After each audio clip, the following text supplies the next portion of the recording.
दर्शकगण, श्रोतागण, भाई और बहनों, मातृशक्ति को नमन। खास विशेष हमें एक अच्छा इंसान बनाने वाला, इंसानियत के गुण सिखाने वाला और कई तरह के स्वास्थ्य के संबंधी टिप्स देने वाला और अनेक अनेक शिक्षाओं देने वाला, राष्ट्रीय अंतर्राष्ट्रीय स्तर के ऊपर हमें जो है कई चीज़ें बताने वाला कार्यक्रम में आपका हार्दिक स्वागत है, अभिनंदन है, सत्कार है। कार्यक्रम में प्रतिदिन नए नए विषय परोसे जाते हैं और उसी नए विषयों के क्रम में आज का विषय वरिष्ठ नागरिकों से जुड़ा हुआ है। तो आज का हमारा विषय है वरिष्ठ नागरिक के दायित्व एवं अधिकार। भाई और बहनों, दर्शकगण, श्रोतागण, दो शब्द है, दायित्व और अधिकार, और एक तीसरा है वरिष्ठ नागरिक। पहले हम देखेंगे कि वरिष्ठ नागरिक किसे कहा जाता है। वरिष्ठ नागरिक का जो पद है, वह स्थान है, वरिष्ठ नागरिक को सम्मान है, वो हमारे वेदों से चला आ रहा है। वेदों के बाद में उपनिषद, फिर उसके बाद में आरण्यक, उसके बाद पुराण, गीता, भागवत, महाभारत, सभी के अंदर जो है वो हमारे वरिष्ठ नागरिकों को उच्च स्थान दिया गया है। वरिष्ठ नागरिक का अर्थ होता है उम्र प्राप्त, बुजुर्ग, अवस्था प्राप्त, वृद्ध, वृद्ध जन और 60+ के लोगों को वरिष्ठ नागरिक कहा जाता है।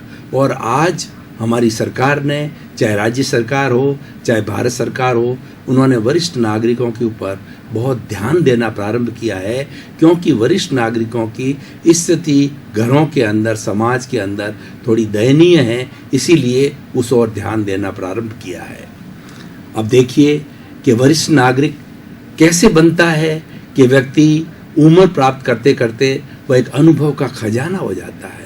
उसके साथ में कई खट्टे मीठे अनुभव चलते हैं। 60 वर्ष की अवस्था तक समाज के अंदर लगातार कार्य करने से उसको हे, उपादेय और गेय सब चीज़ों का मालूम हो जाता है। वो मैच्योर हो जाता है और उस मैच्योरिटी में उसे मालूम पड़ जाता है ये करना चाहिए, ये न करना चाहिए, क्योंकि उसने जीवन के अंदर कहीं पर भी जो है वह कार्य करके कहीं धोखा खाया है, या कहीं पे प्रोत्साहन मिला है, या कहीं पर प्रतिष्ठा मिली है, सब उसको ध्यान है। इस कारण से वह बहुत अच्छी तरह से जो भावी पीढ़ी है, जो यंग जनरेशन है, बच्चे हैं, उनको वरिष्ठ नागरिक बहुत सुंदर तरीके से गाइड कर सकता है, क्योंकि अनुभव बड़ी चीज़ होती है।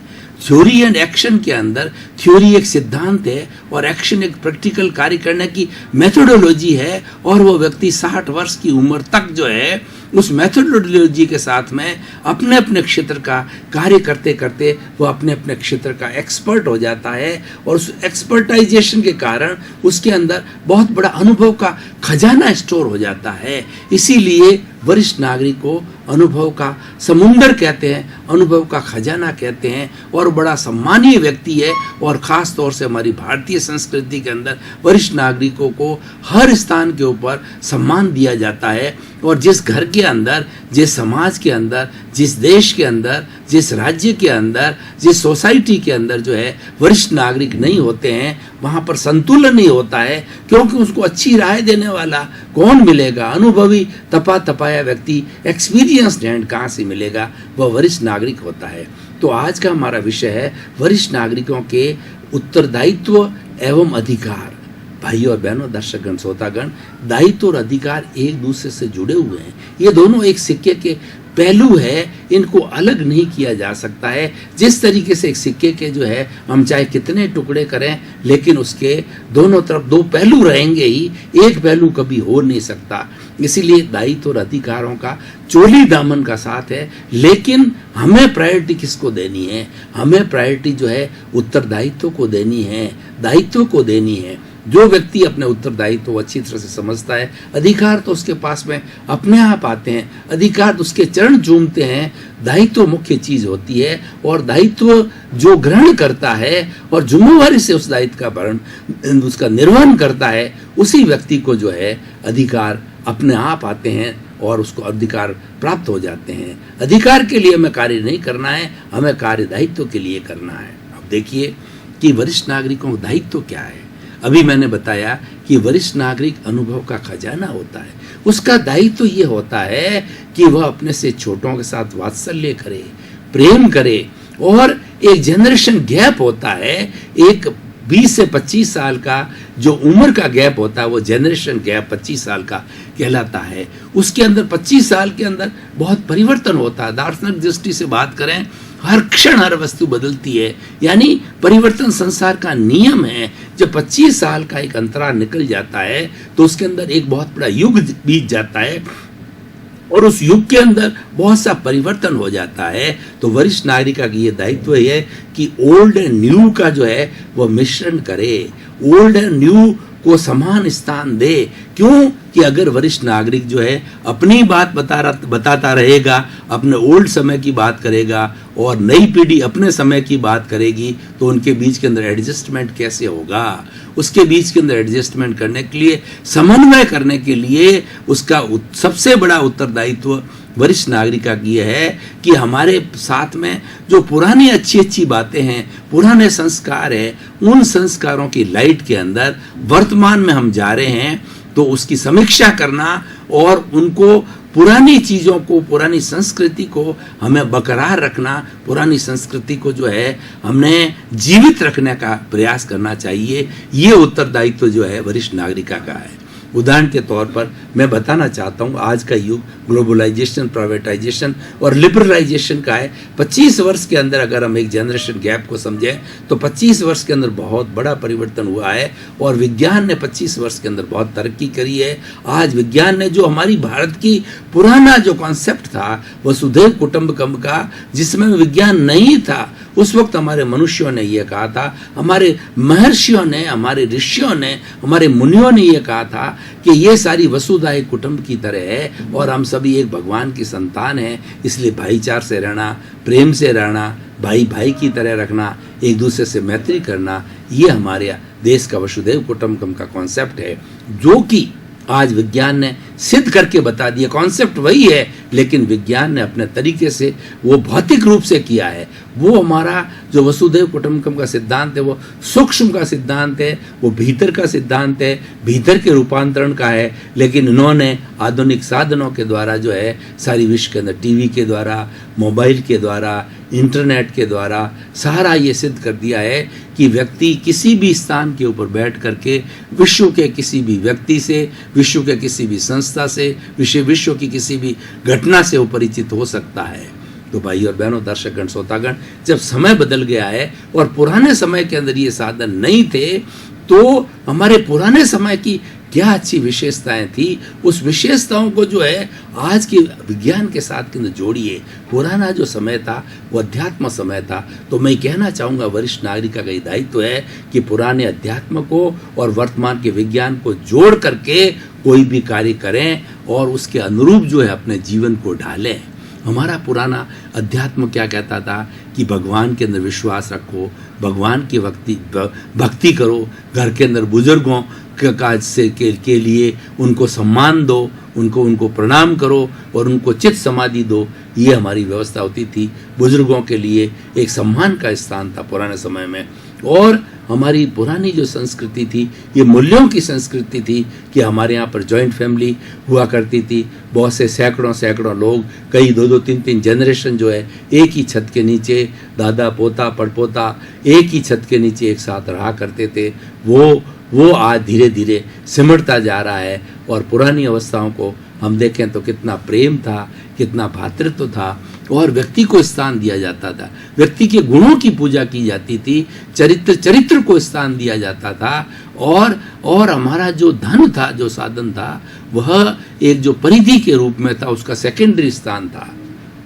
लेकिन अब इस विज्ञान के युग के अंदर, इंटरनेट के युग के अंदर इतना ज्ञान का खजाना खोल दिया है कि कोई व्यक्ति ज्ञान की कोई भी चीज़ को गूगल के अंदर सर्च करता है। इसका अर्थ यह नहीं है कि वो ज्ञानी हो गया। ज्ञानी वह होता है जो कि अपने चरित्र के अंदर ढालता है। पुराने लोग चरित्र में ढालने की बात किया करते थे और आज जो है वो इंटरनेट के युग से लेकर इंफॉर्मेशन है। आज की हमारी इंफॉर्मेशन टेक्नोलॉजी थी और पहले हमारी साधना की टेक्नोलॉजी थी। जो भी ज्ञान लिया जाता था वो ठोस लिया जाता था। पुराने समय के अंदर कहा जाता था कि ज्ञान कंठा दाम अंठा, यानी जो ज्ञान कंठस्थ होता था वही ज्ञान होता था, और दाम अंटी के अंदर जो दाम होते थे यानी खुद के पोजेशन के अंदर होते थे वही स्वयं का धन हुआ करता था। अब ठीक है, समय के अनुसार जो है वो बात हुई है, लेकिन हमें कोई आग्रह नहीं रखना है। दोनों तरह की जनरेशन को, दोनों तरह के समय को हमें आग्रहीन गहन चिंतन का द्वार हमेशा खुला रहे। उस आग्रहीनता को छोड़ करके दोनों का समन्वय करें और समन्वय करके हमारे जीवन की एक नई दिशा बनावें। तो इस तरह से वरिष्ठ नागरिक का दायित्व है कि हमारी मूल्य परक शिक्षा है, हमारे सांस्कृतिक मूल्य है, वो हमारी नई जनरेशन को, युवकों को, बच्चों को बताया जाए और उसको जीवन में ढालने के लिए प्रेम से प्रेरणा दी जाए, प्रेरित किया जाए, क्योंकि वो हमारी भारतीय संस्कृति है, एक महान संस्कृति है। आज ग्लोबलाइजेशन और विज्ञान के कारण वेस्टर्न सिविलाइजेशन बहुत हावी हो रही है। वेस्टर्न सिविलाइजेशन की हम बुराई नहीं करते हैं, पर वेस्टर्न सिविलाइजेशन और हमारी ईस्टर्न सिविलाइजेशन की सोच में बहुत अंतर है। हम लोग जॉइंट फैमिली के अंदर विश्वास करते हैं, हम भगवान में विश्वास करते हैं, हम आत्मा में विश्वास करते हैं, हम पुनर्जन्म में विश्वास करते हैं और उसके साथ साथ हम कर्म में विश्वास करते हैं। लेकिन वेस्टर्न सिविलाइजेशन है ईट ड्रिंक और बी मैरिज के अंदर, वो सेंसुअल प्लेजर्स के अंदर जो है ज़्यादा विश्वास करते हैं। उनकी अपनी थ्योरी है, उस थ्योरी से आगे बढ़ रहे हैं, लेकिन वो विज्ञान के अंदर बहुत ज़्यादा विश्वास करते हैं। विज्ञान पे उन्होंने बहुत काम किया है। विज्ञान की जो तरक्की हुई है वो वेस्टर्न सिविलाइजेशन के लोगों ने ज़्यादा की है, ज़्यादा वैज्ञानिक है वेस्टर्न सिविलाइजेशन के, लेकिन अध्यात्म की तरक्की करने वाले ईस्टर्न सिविलाइजेशन के लिए। तो हम दोनों को आपस के अंदर जोड़ें, हम युवकों के साथ बैठ करके, युवकों की वरिष्ठ नागरिक युवक के साथ बैठ करके युवकों के जोश को वो बुनाए और अपना होश उसके साथ के अंदर लगाए कि युवकों की आज जो नई टेक्नोलॉजी वो जानते हैं वह उसका उपयोग वरिष्ठ नागरिक करे और उसके अंदर पूरा इंटरेस्ट ले और उसके अंदर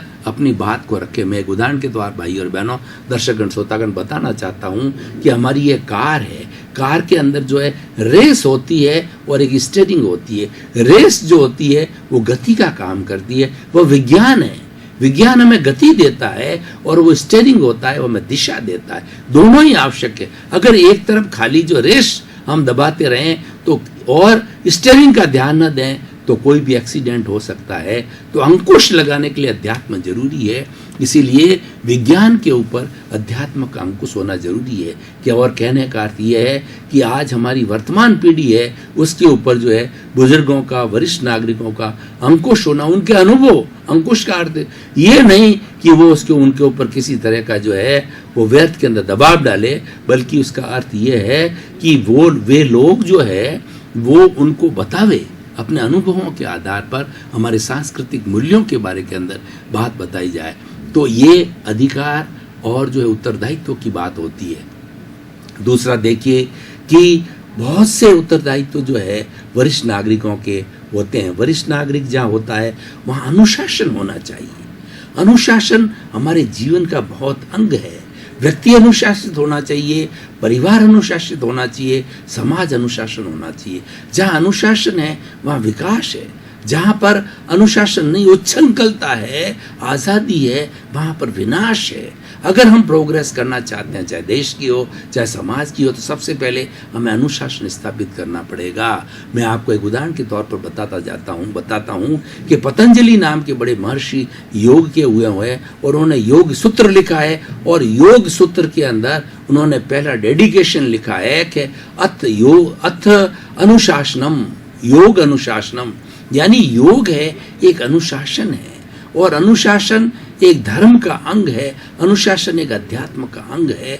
और आज के समय में थोड़ी उच्छृंखलता बढ़ रही है, अनुशासन हीनता बढ़ रही है। तो वरिष्ठ नागरिक का ये दायित्व होता है कि जहाँ पर वो युवा पीढ़ी के साथ में आए, वर्तमान के लोगों के साथ में आवे, वह अनुशासन स्थापित होना चाहिए। और अनुशासन स्थापित तब होगा कि वो स्वयं अनुशासित होना चाहिए। स्वयं अनुशासित, अपनी सोच के द्वारा अनुशासित हो, वाणी के द्वारा अनुशासित हो और अपने क्रियाकलापों के द्वारा वह अनुशासित होना चाहिए। और अब तीसरी बात बताते हैं कि ज्ञान, ज्ञान एक ऐसा विषय है जो कि अज्ञान को दूर करता है। अज्ञान एक अंधकार है, ज्ञान एक दीपक है, ज्ञान स्व पर प्रकाशक है। जो वरिष्ठ नागरिक होता है वो ज्ञान का खजाना होता है, अनुभव का खजाना होता है। उनको अच्छा अच्छा ज्ञान जो है वो हमारी नई पीढ़ी को देना चाहिए। और ज्ञान का जहाँ तक संबंध है कि हर वरिष्ठ नागरिक जो है अपने अपने क्षेत्र का माहिर होता है, जो जिस क्षेत्र का हो वो उसका ज्ञान दे। संत अगर मान लो वरिष्ठ नागरिक है तो वो अध्यात्म का ज्ञान दे, वकील है तो वकालत का ज्ञान दे, डॉक्टर है तो डॉक्टर का ज्ञान देवे, प्रोफेसर है तो प्रोफेसर का ज्ञान देवे, इंजीनियर तो इंजीनियर का ज्ञान देवे। तो इस तरीके से वह एक समाज सेवा होती है कि वरिष्ठ नागरिक अपना जीवन जो है, क्योंकि वो अपनी सांसारिक लायबिलिटी से काफ़ी उऋण हो चुके हैं, काफ़ी निवृत्त हो चुके होते हैं, और 60 वर्ष की उम्र के पहले पहले व्यक्ति अपनी सारी सामाजिक जो जिम्मेवारियां हैं उससे निवृत्त हो जाता है। उसके पास समय होता है, उस अगले समय का जो नियोजन है वो समाज सेवा के लिए करे और अपनी एक्सपर्टाइजेशन जो है वो मानद रूप से या पेड रूप से जैसा वो चाहे उसका उपयोग समाज के लिए करना चाहिए। समाज के बीच के अंदर अपनी शिक्षा का, अपने ज्ञान का प्रसार करना चाहिए। इसलिए भाई और बहनों, हमने उत्तरदायित्व तो बात की, ऐसे उत्तरदायित्व तो अनेकों हो सकते हैं। अब हम थोड़ा अधिकार की बात करते हैं। अधिकार का अर्थ होता है कि व्यक्ति को राइट्स मिल जाते हैं। तो जब ये वरिष्ठ नागरिक इस तरीके का अच्छा ज्ञान लोगों को बताता है, अपने अनुभव को शेयर करता है और एक समाज के अंदर सौहार्दपूर्ण वातावरण बनाता है, क्योंकि उसके पास में सब खट्टा मीठा अनुभव होता है, तो उसको अधिकार स्वतः ही प्राप्त हो जाते हैं। वो गार्जियन बन जाता है, वो संरक्षक बन जाता है। अगर पढ़ा लिखा अच्छा वरिष्ठ नागरिक हो और वो ज्ञान का गाता हो, निष्पक्ष हो, सबको साथ लेकर के चलने वाला हो और नई जनरेशन के साथ में तालमेल बिठाने वाला हो, तो स्वतः ही जो है उसको अधिकार प्राप्त होते, उसको मांगने की आवश्यकता नहीं है। उसको अध्यक्ष के रूप के अंदर कहिए, गार्जियन के रूप में कहिए, संरक्षक के रूप में कहिए, वो अधिकार ऑटोमेटिकली मिल जाते हैं। और घर के अंदर देखिए, अगर 60+ का व्यक्ति है, वो वरिष्ठ नागरिक है, तो वो तो घर का गार्जियन होता ही है। पुराने समय के अंदर घर के मुखिया कहे जाते थे, वो मुखिया वरिष्ठ नागरिक ही होता था, उम्र के हिसाब से वरिष्ठ नागरिक होता था, क्योंकि उम्र का संबंध है वो अनुभव के साथ में है, अनुभव उम्र के साथ में अनुभव बढ़ता है। इसीलिए वह हम जो उत्तरदायित्व तो अधिकार की बात करते हैं उसका समन्वय हो जाता है। भाई और बहनों, दर्शकगण, श्रोतागण, हमारा पुनरुत्थान कार्यक्रम हमेशा सोशल यूटिलिटी की तरफ क्या बात करता है, निष्कर्ष की तरफ बात करता है, उपसंहार की बात करता है। तो मैं इस एपिसोड के माध्यम से ये निष्कर्ष निकालना हूँ कि वरिष्ठ नागरिकों के उत्तरदायित्व अधिकार की हम चर्चा कर रहे हैं, तो किस तरीके से जो है ये इसका तालमेल बैठ सकता है। आज सरकार ने जो है वरिष्ठ नागरिकों को बहुत अच्छी सुविधाएं दी है, क्योंकि वरिष्ठ नागरिकों की स्थिति तो है आज घरों में, परिवारों के अंदर थोड़ी चिंताजनक है। हमारी भारतीय संस्कृति के अनुसार घरों के अंदर पहले वृद्धाश्रम नहीं हुआ करते थे, क्योंकि जो वरिष्ठ नागरिक होता था वो एक अम्ब्रेला का काम करता था और वो घर के अंदर रहता था। तो एक संसार का माता पिता जो है वो संसार के भगवान कहे जाते थे, वो पूजनीय होते थे, वंदनीय होते थे, अनुकरणीय होते थे, और उनके अंदर भी इसी तरह का अनुभव होता था। वह परिवार के हर सदस्य को लेकर के चलता था, हर सदस्य के साथ प्रेम करता था, वात्सल्य करता था, और कुछ न कुछ अनुभव देने की उसके अंदर मादा हुआ करता था। लेकिन आज के समय के अंदर जो है वो व्यक्ति सेल्फ सेंटर्ड हो गया है, व्यक्ति स्वार्थी हो गया है, हमारी न्यूक्लियर फैमिलीज हो गई है। तो कई परिवारों के वरिष्ठ नागरिकों को एक बर्डन के रूप में समझा जाता है और उनको साथ नहीं रखा जाता है। उनको जो वृद्धाश्रम में भर्ती करा दिया जाता है, वो लोनलीनेस फील करते हैं, और कई तो ऐसे होते हैं उनकी संतान कि उनको कुंभ के मेले में बड़ी भीड़ के मेले के अंदर छोड़ के आ जाते हैं, और वृद्धाश्रम में छोड़ने के बाद के अंदर उनकी सहार संभाल नहीं करते, उनकी पूछताछ भी नहीं करते। एक मैं आपको ताज़ा उदाहरण बताता हूँ कि जलजोग चौराहे पर जो है एक बहन है जो कि वृद्धाश्रम चला रही है। तो उसका जब हमने अनुभव के साथ में शेयर करना चाहा तो उन्होंने बताया कुछ समय के अंदर हम एक वृद्धाश्रम 70+ की उम्र का वृद्धाश्रम चला रहे हैं, जिसके अंदर स्त्री पुरुष के अलग अलग विंग्स है, और पिछले कुछ वर्षों के अंदर लगभग 7 जो है वरिष्ठ नागरिकों की जो डेथ हुई उसमें से 3 तो उसके परिवार के सदस्य जिनका एड्रेस था उसकी डेड बॉडी को लेने आ गए, और 4 लोग हैं उनकी डेड बॉडी को भी लेने नहीं आए, और उनका फ्यूनरल जो है वो आश्रम वालों ने किया। ये बड़ी एक निंदनीय बात है, ये बात एक सुंदर नहीं है। इसका मतलब ये हुआ कि उस वृद्ध व्यक्ति ने इतना अपने परिवार के लिए किया, बाल बच्चों के लिए किया, और उसका अंत कितना बुरा हो रहा है, उसकी कोई सार संभाल सम्मान भी नहीं होता। तो इस तरफ ध्यान देने के लिए सरकार ने ध्यान देना प्रारंभ किया है। सरकार ने जो वरिष्ठ नागरिक को बहुत बहुत सुविधाएं दी है, ट्रेन के अंदर, फ्लाइट के अंदर, बस के अंदर उनकी सीट रिजर्वेशन की है, और ट्रेन के अंदर जो लोअर बर्थ है वरिष्ठ नागरिकों को दी जाती है। इनकम टैक्स के अंदर उनको रियायत दी गई, और इतना तक भी कोर्ट से सुविधा दी है कि अगर उसकी संतान जो है उनकी सेवा नहीं करती है तो उनकी संतान जो है उसके द्वारा अर्जित संपत्ति के अंदर भागीदार नहीं होती है, बल्कि यहाँ तक कहा गया है अगर वो सेवा नहीं करती और उसने अपना बंटवारा कर दिया अपनी प्रॉपर्टी का, तो वह भी अपने संतान से वापस ले सकता है अपने भरण पोषण के लिए। कहने का अर्थ ये है कि सरकार ने वरिष्ठ नागरिकों पर बहुत सुंदर ध्यान दिया है, उनके भरण पोषण की जो है उनकी चित समाधि की तरह बहुत ध्यान दिया। और हम ये नहीं कहते हैं कि सारे परिवार के लोग एक ही ऐसे ही होते हैं, कुछ बहुत से अच्छे भी होते हैं, अपने माता पिता को आज भी संसार का भगवान मानते हैं, उनकी सेवा करते हैं, उनकी चित समाधि करते हैं, उनकी दवाई में, उनके इलाज के अंदर, उनकी प्रसन्नता में हमेशा भागीदारी होते हैं। तो मैं ये कहना चाह रहा था कि वरिष्ठ नागरिकों के दायित्व और अधिकार में से वरिष्ठ नागरिक को अपने दायित्व की तरफ ध्यान देना चाहिए, और वो समाज के लिए उपयोगी होना चाहिए। व्यक्ति लास्ट मोमेंट तक भी जो है वो अपना जो उसके पास अनुभव है, अपना जो ज्ञान है, जो उसने सीखा है, वह विनिमय करते रहना चाहिए, वो लोगों को बांटते रहना चाहिए। बांटने से वो व्यक्ति एक सक्रिय रहता है और एक समाज का उपयोगी अंग बन जाता है। तो भाई और बहनों, दर्शकगण, श्रोतागण, आज एपिसोड से हम ये बताना चाहेंगे कि वरिष्ठ नागरिक के दायित्व के बारे में हमने बहुत बात करी, अधिकार उसको मिल जाते हैं, लेकिन समाज का भी दायित्व होता है, परिवार का भी दायित्व होता है। संतान को भी देखना चाहिए कि वरिष्ठ नागरिक जिसको कि हम संसार का भगवान कहते हैं, उनको हम कोई तरह का कष्ट ना होने दें, उनके निर्वाह के रूप के अंदर, उनके भरण पोषण के रूप के अंदर उनको पूरी सुविधा दें, उनकी बीमारी की अवस्था के अंदर उनको सुविधा दी जाए, और उनकी प्रसन्नता किस बात के अंदर उनको दिया, उनको अटेंड किया जाए, उनकी उपेक्षा नहीं की जाए, और उनको घर के अंदर बड़े अच्छे तरीके से रखा जाए ताकि वो प्रसन्न रहें, और प्रसन्न रह करके हमेशा आशीर्वाद देते रहें।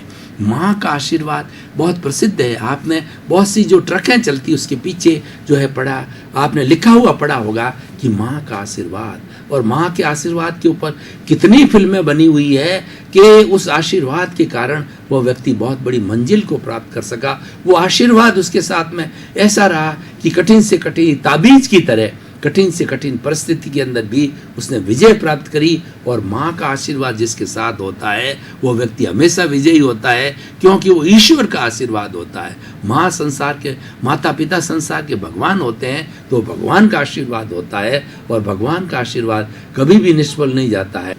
भाई और बहनों, दर्शकगण, श्रोतागण, आपका बहुत बहुत धन्यवाद। कार्यक्रम को प्रतिदिन बड़ी रुचि के साथ, चाव के साथ देख रहे हो। कार्यक्रम टॉक ऑफ द टाउन बना हुआ है, ये चर्चा का विषय बना हुआ है। कार्यक्रम का हमारा उद्देश्य जगत कल्याण करने का है। सर्वे भवन्तु सुखिनः, सर्वे भवन्तु निरामया। संसार के सभी जीवों को मोक्ष मिले, शांति मिले, सुख मिले, उसी क्रम में आपका जीवन आनंदमय हो, मंगलमय हो, शांतिमय हो, प्रेममय हो, धर्ममय हो, और आप अपने परिवार के साथ शतायु दीर्घायु होकर के समाज की खूब सेवा करें, परोपकार करें।